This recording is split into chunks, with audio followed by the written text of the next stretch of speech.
Hello guys, sinong nakakakilala ng isda na to? Sa amin, manlalara to. Yan ang lulutuin naming ulam mamaya. Ayan, manlalara. Tapos dito, yung malaking pusit, tawag sa amin yan, kulambutan. Hindi ko alam sa inyo kung ano.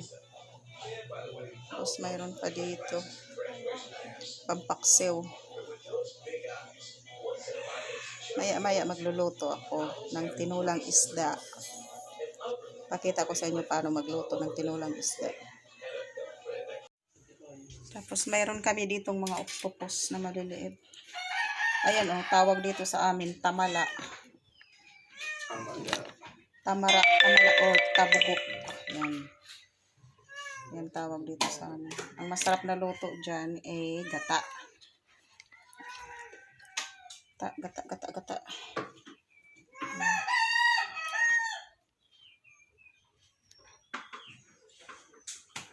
Guys, magluluto na ako ng isda, ng tinulang isda. Ayan na oh, malinis na siya, nakalagay na sa kaldero. Pero kukuha muna ako ng kamyas, kasi yun ang nilalagay namin pag nagtitinulang isda kami. Lalagyan ng kamyas.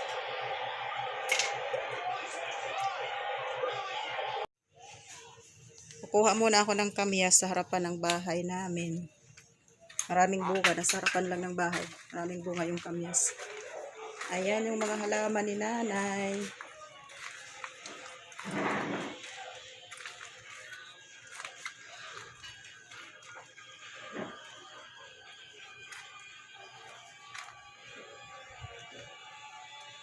Yung halaman niya.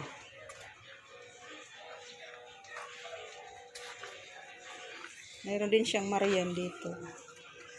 Tapos evergreen ito, yung evergreen. Tapos yung mga palmera niya, maliliit lang, mga dwarf palmera. Ayan yung kamyaso, ang daming bunga. Ayan. Ito lang yan sa harap ng bahay nila. Ang dami niyan. Sa ilalim ng puno. Ano, palaglagan lang.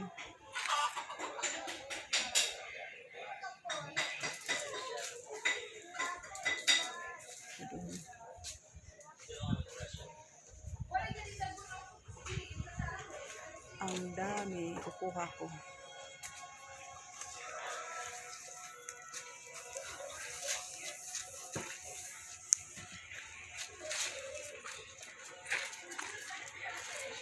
Ito lang sa pinakababa.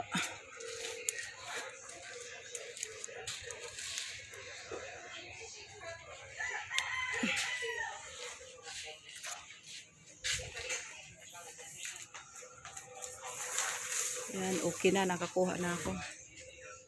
Yan o.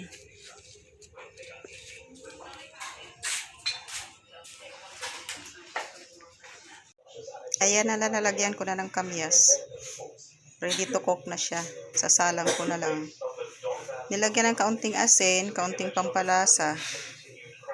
Ganun lang kasimple magluto ng ulam dito sa probinsya.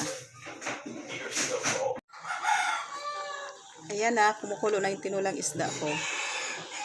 Malapit na yan.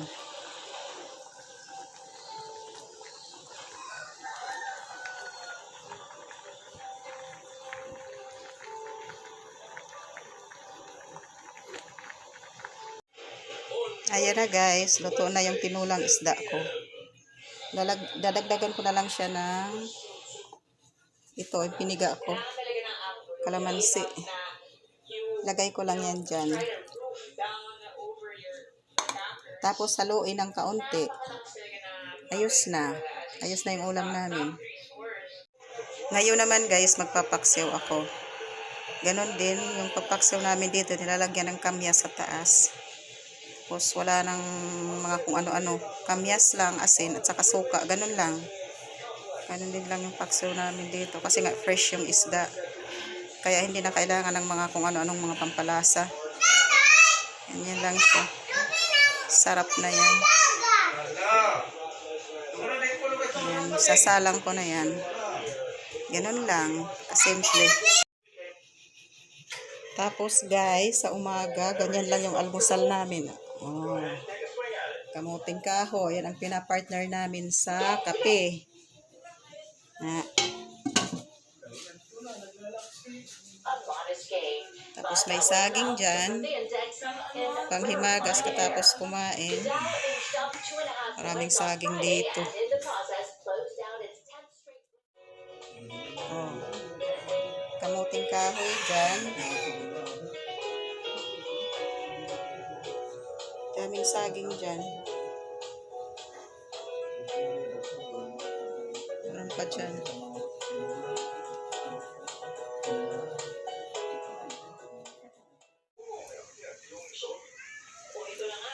$20 yung isa ng pinya. Yung maliliit 5 piso.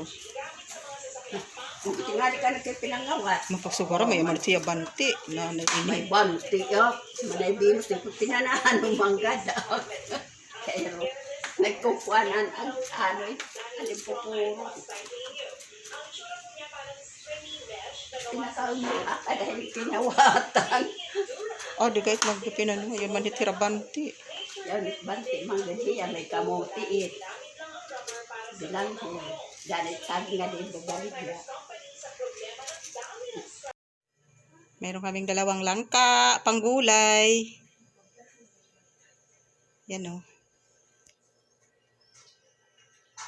Tapos ayan, ang daming laing. Daming panglaing. Tama lang nga eh, nakakatuda.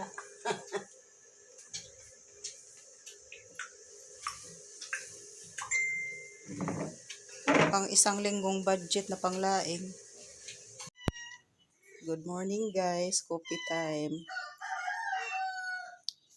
Yan yung coffee namin, partner, Biko at saka Puto. Kape na tayo. Good morning guys, kape ulit tayo. Meron ako dito binagol. Yung isa sa mga delicacy ng Waray. Yan na binagol. Saka kape. Binagol. May bagol pa. Tapos may saging dyan na nilaga. Sarap ngayon magkape kasi sobrang lakas ng ulan dito. Sinusundan kami ng ulan.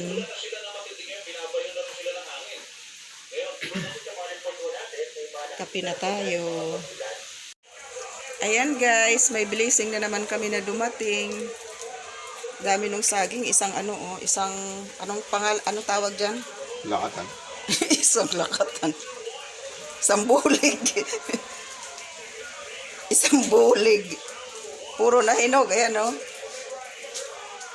Binigay lang dito sa bahay. Wow,